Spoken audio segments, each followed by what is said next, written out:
Hello and welcome to Lunchtime Politics. First, the highlights. Independent National Electoral Commission INEC says all is ready for March 18, says last election results uploaded on IREV and BVAS reconfiguration to be completed by Tuesday. In days to March 18, governorship and House of Assembly polls, senior advocate of Nigeria, Femi Falana, decries voter apathy, urges police to engage relevant stakeholders to address security issues. And as the Naira scarcity persists, we get the view of a former economic advisor to Zenith Bank, Mr. Marcelo Keke, also an economist, on solutions.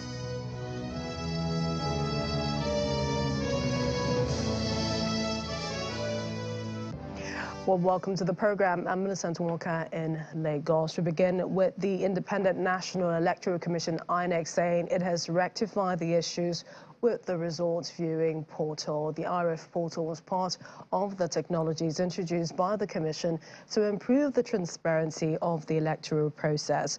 The Commission had previously assured that polling unit results would be uploaded to the portal in real time during the presidential election, which held February 25. Well, speaking yesterday on Sunday Politics, INEC's National Commissioner, Mr. Festus Okoye, acknowledged that there were challenges with the portal on election day. He said necessary adjustments have been made to the portal to ensure optimal function during the governorship and state assembly polls of March 18. We, as a responsible organization, we have taken steps to rectify some of the challenges we had, and also to make sure that going into the March 18th, 2023 governorship and state assembly elections, that such issues do not reoccur. But let me make this very clear. The conduct of election is a multi-stakeholder venture. Yes, the commission is at the receiving end now, but the political parties also have their own role to play in making sure that we have a good electoral process. It is some of the political parties and some of their candidates that make the atmosphere at the level of the polling units inaccessible, make the atmosphere in such a way that the voters cannot really have a very good voting experience on election day. And so we need to also talk to the political parties, talk to their agents, and also make sure that they also abide by the code of conduct and the peace accords that they have signed, so that Nigerians can go to the polling units on election day without any good challenge, so that our officials can deploy without fear and without any harm befalling them. So the political parties are not spending all roses. But as an electoral management body, we will keep on improving with every election. And when we make mistakes, we have the honor, we have the integrity, and also we have the presence of mind to acknowledge the fact that we have made mistakes and that we are going to improve with every election.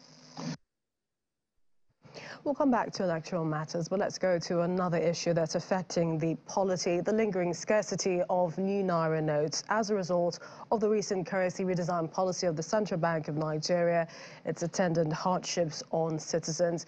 The Arewa Consultative Forum, ACF, they faulted President Muhammadu Buhari for what they call disobedience to the Supreme Court judgment, which ordered the recirculation of the old Naira notes till December 31st, 2023. The Northern Group describes the president's disobedience of the Supreme Court order as a damage to his credentials as a Democrat and a stickler for the rule of law. In a statement issued by its Secretary General, Murtala Aliyu, on Sunday, the ACF lamented that the Naira redesign policy has led to runaway inflation in food and other commodities.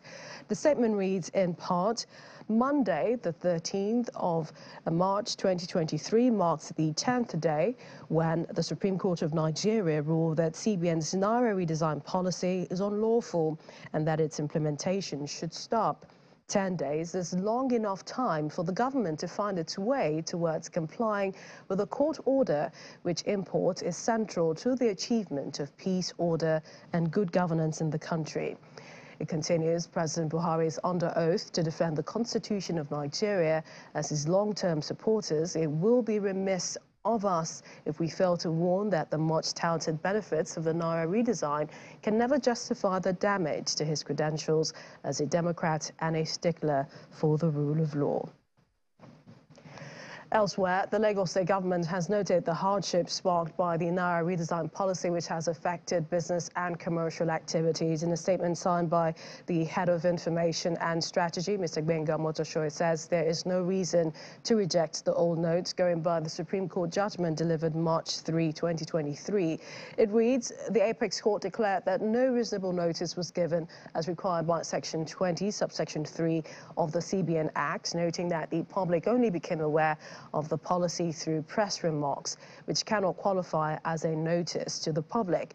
The court maintained that the policy has impeded the functions of state governments, pointing out that the directive that stops the use of the old notes is illegal, unconstitutional, null and void. It says Governor Babajide Sanwo-Olu is therefore calling on business owners, especially retailers, to accept the old 500 Naira and 1,000 Naira notes in line with the Supreme Court judgment, as that currency, it says, remains legal tender until December 31st, 2023. It also says it will be illegal to reject the notes. Well, POS operators, these are operators of the point of sale transactions. They've been speaking on how challenging it is to access Naira for their operations. Some of them who spoke with Channels Television laments that it's taking them time. They're looking out for the legal tenders in petrol stations across the state at exorbitant rates. And this continues to be the case as they try to thrive in their business. It's been a difficult issue because 100% of the POS agents around this Lagos-Ibadan Expressway have been coming down to people selling RAM, buying cash from them. So majority of the citizens putting blame on POS people that they were the one using the cash, things like that. I don't think POS agents are having issue because most of the citizens, so they are also selling cash for all POS agents. It's too bad. Even me right now, I cannot do transfer because of the network issue, the bank and other things. I don't understand. When you use ATM for POS, the charge is too much. When you meet some of them, they will say they are buying the money. Imagine you want to collect 3,000 naira, they will be charging you for 1,000 naira. How much is the money? We can't even do any transaction anymore. The network was not okay. They don't even care about the average. You know, some people, you know, they didn't even talk anything about it. We didn't understand what is really going on now. This morning, I won't eat anything. Transfer is not going. ATM is not working. So we didn't really understand. Maybe until they take drastic action about it. Maybe they start destroying bank or start destroying ATM. I don't know. So they need to do something about it. It's very bad. This morning, I won't eat anything. I don't have money in my account. When you do little transaction, they will remove your money, they will debit you, they will not even return the money back. Sure, you understand? So it's too bad, it's too bad. Well, we definitely do not support any kind of violence, but let's look at how indeed we can solve this situation. An economist joins us now, Mr. Masa Okeke, virtually. We'd like to thank you for joining us on the program. Thank you very much for having me on. So we're looking at a number of issues. Is it the case of the president disobeying the Supreme Court's judgment, or the CBN not doing its duty of asking the banks to accept the old Naira notes, which also has been an issue, or the POS operators who are charging exorbitantly, as some people have talked about, and also the limits, you know, in terms of the amounts that one can actually get if you approach the POS or if you approach the banks? Why do Nigerians still appear to be stuck in this Naira crisis? And this is regardless of, you know, the state government saying it's still legal tender based on the Supreme Court judgment, and many states across the country as well.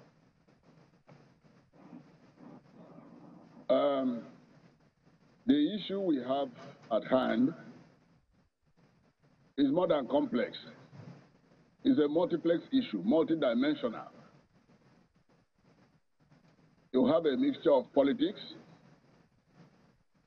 with economics and financial management. Okay? So we have not had this kind of experience in this country before. Neither do we even have any country, you know, to learn from that has had this kind of experience. And so it's a peculiar one. It's a unique one to this country, especially at this point in time. It's unusual for the apex court of the land to intervene in a purely monetary policy issue. It's quite unusual. In living memory, for me, this is the first time the Supreme Court will be intervening to approve or disapprove of a monetary policy, issued by the Central Bank of Nigeria. And that decision or ruling was given on the 3rd of this month, if I am right. But as we speak, the Central Bank of Nigeria has not come up with any statement to say that it is obeying or not obeying that rule. Because it's a dicey issue. If the CBN comes out clearly to say that it's obeying, it means a precedent has been laid, meaning that subsequent monetary policies of the Central Bank of Nigeria could be subjected to the approval or disapproval of the apex court of the land. Okay? Should they now keep quiet and not say anything, which is what is the situation now, it is causing more confusion. So you can see why I said it's a multiplex issue, not a mere complex one. And so you see, when two elephants are fighting, this one, I don't know whether it's 3 elephants, the grass will be suffering. And the grass this time are the people, the public. And then the political side of it, the desperate politicians who are contesting elections now, either at the national level or at the state level, I must tell you, they are desperate to mop up any money, any cash available anywhere. Even if it is not obvious to you, some of us, because of our privileged position, so to speak, are aware that that is what is going on. So even as the Central Bank of Nigeria is bringing out the new currency, or even the old one, the politicians are desperate, and they are using their very strong and long tentacles to corner these, banknotes that are being pushed out by the Central Bank of Nigeria as a matter of routine. I'm telling you, if you go to various bank branches in various locations, you see that even in bank branches, the branch head there, his or her hands are tied because very strong and powerful local politicians have given directive that whatever money comes should be kept for them. If you see what is happening in the social media, in many branches where a supervisor from Central Bank has gone to check, you see that when you go there, you meet millions of naira in their vaults. And the masses will be suffering outside, looking for money at the ATM or at the bank counter, and they will not find. What is happening is the powerful politicians that are holding this cash all over the place. Mr. KK. At the federal level, at the national level, that's the same thing that is happening. So I cannot tell you exactly how soon this will be over until after this election, the gubernatorial and State House of Assembly election this Saturday. At least this political interest, will now have been handled. Let me stop here for now. That's also another thing. The States and House of Assembly elections are approaching, and we're seeing where needs of people cannot be met because they don't have access to their cash. So do you even see them coming out to vote? Well, they have to come out to vote anyhow, because if they don't vote, you know what happens. Those who want to rig election will now have a leeway to rig. But if people come out to vote, it means they're exercising their, franchise, which is what the Constitution, allows them to do. It is really tough, I must say. Even me here, you go to any bank and they will tell you they don't have a kobo, unless they are doing transfer. And that kind of transfer must be intra-bank transfer. If you are doing interbank, you have problem. As I speak now, the central bank, rather than saying anything, is trying to expand what is called agency banking. That is where they have now issued a new draft to expand the frontiers of agency banking, meaning they want to go further into the hinterland where banking culture has not spread before. So that is where they are going. rather than, saying anything or commenting about the Supreme Court ruling. You understand? So you can see that there's no easy way out in the current circumstance. So I must encourage people to, by every means possible, to go and vote. And, that voting, the outcome of the voting, we believe, we now show the anger of the people, against the policy, either rightly or wrongly, because the people who are voting may misinterpret what is really happening. And I don't want to go into that, who is responsible or who is not. Thank you. We appreciate your time. Thank you so much, economist Marcelo KK. Thanks for your time on the program. And thank you so much for having me. Thank you so much. Well, days to the March 18 governorship and House of Assembly elections, senior advocate of Nigeria, Mr. Femi Falana, has decried voter apathy in the 2023 elections, urging the police to engage relevant stakeholders to address the issue. According to the Independent National Electoral Commission, INEC, 93.4 million Nigerians registered to vote in the 2023 elections. Of that figure, 87.2 million collected their permanent voter cards. However, on election day, about 25 million voters showed up on February 25th for the Presidential and National Assembly polls. The situation Mr. Falana describes as the elephant in the room. In a statement, the human rights lawyer says, quote, "This trend of conspicuous voter apathy has been the elephant in the room which all the contenders in the post-February 25th debate seem to be ignoring. The fundamental question for politicians of various hues in Nigeria is this: why did tens of millions of voters across Nigeria shone the elections? The explanation does not lie in spreading prejudice by any side of the debate. Scapegoating any group will definitely not provide the answer." He said to diffuse the growing tension, state commissioners should engage various stakeholders and communities before the March 18 exercise. We go on a break now. Still to come, women group in Borno State decamp to the Labour Party. We have that story and more in a moment.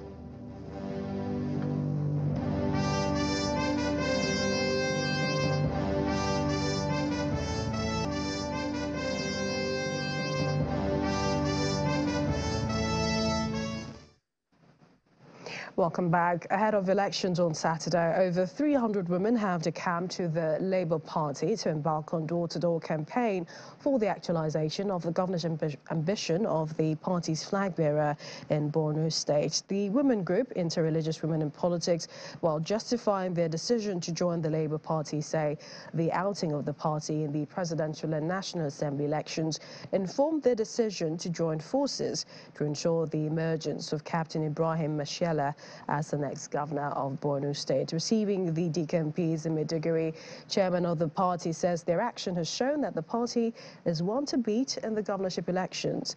He handed the women the party's registration card and flag to signify their acceptance into the party.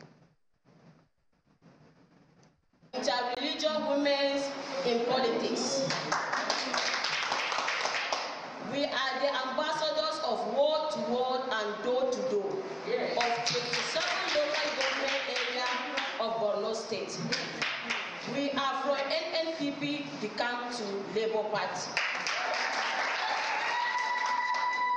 Our aims and objectives of the group. It is an interreligious group that makes us to come as one, no religions, no tribalism,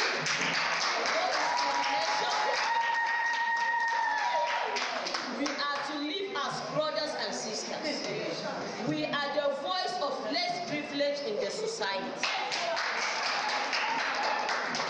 especially women and children, as women are always at the receiving end of any problem that occurs in the society.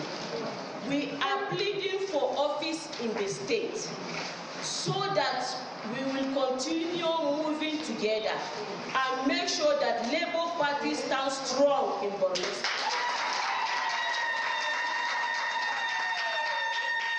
Last but not the least, we pray that you will never forget about us, wherever you are. Staying in the north, we look at security preparations ahead of the elections. We touch base with our correspondent in Bauchi State, Hajara Liu. Hi, Hajara. So talk to us about the latest, the situation now, considering what we saw last week, those who were injured from the attack during a campaign, and how police authorities are working on securing the state as we head to Saturday's polls. Okay, hi, Millicent. The policy is heating up in Bauchi State. We are seeing political wranglings. The social media is inundated with messages, videos, audios from politicians accusing one another of wrongdoing. And this is stemming from the violence in Maiduguri, Al-Kaleri local government area of the state.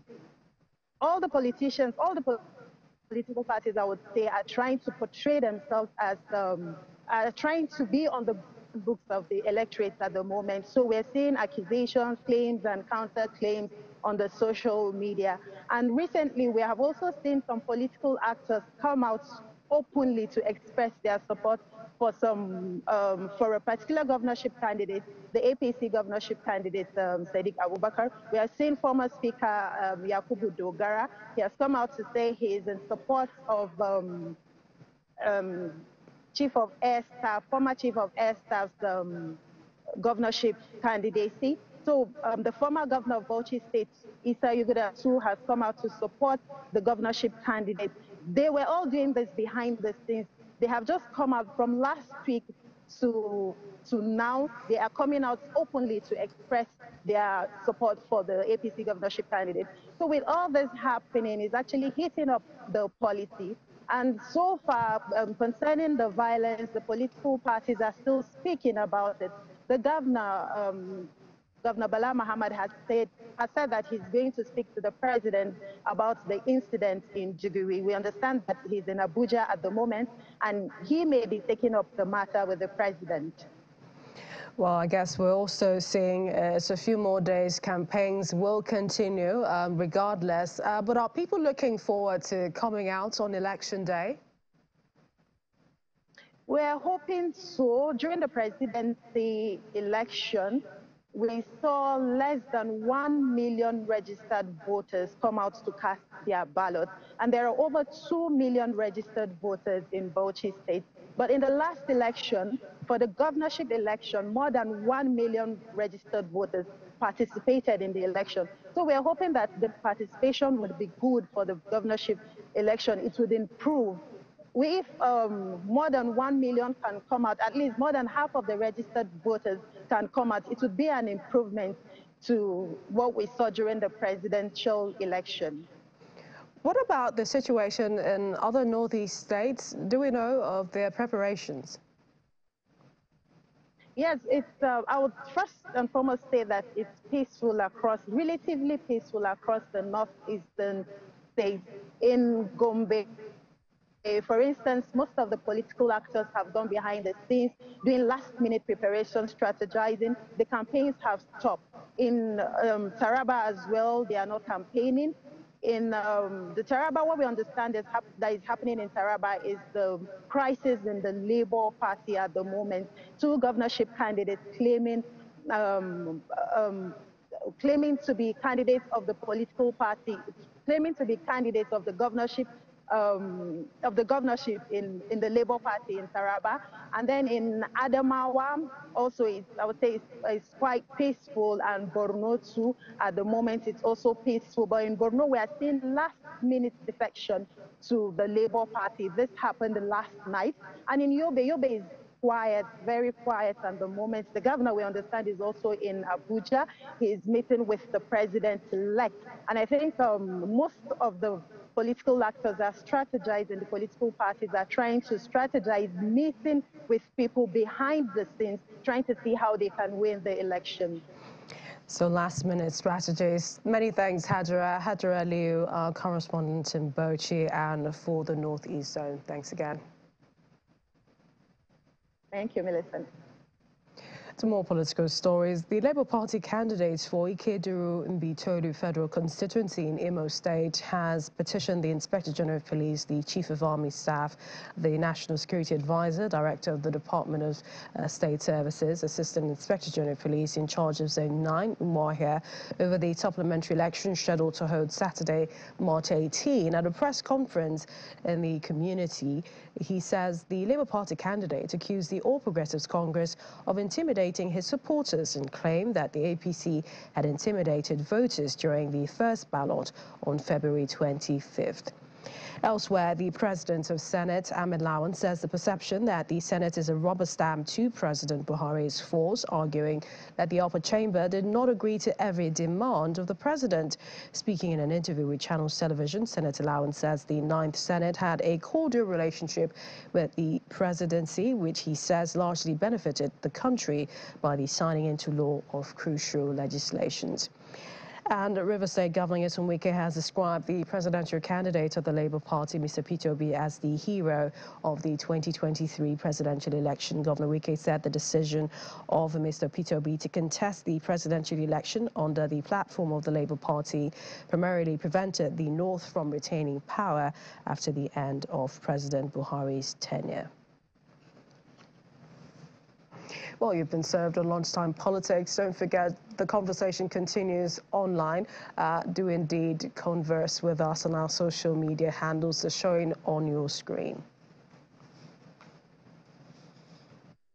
For watching, I'm Millicent Walker. Bye for now.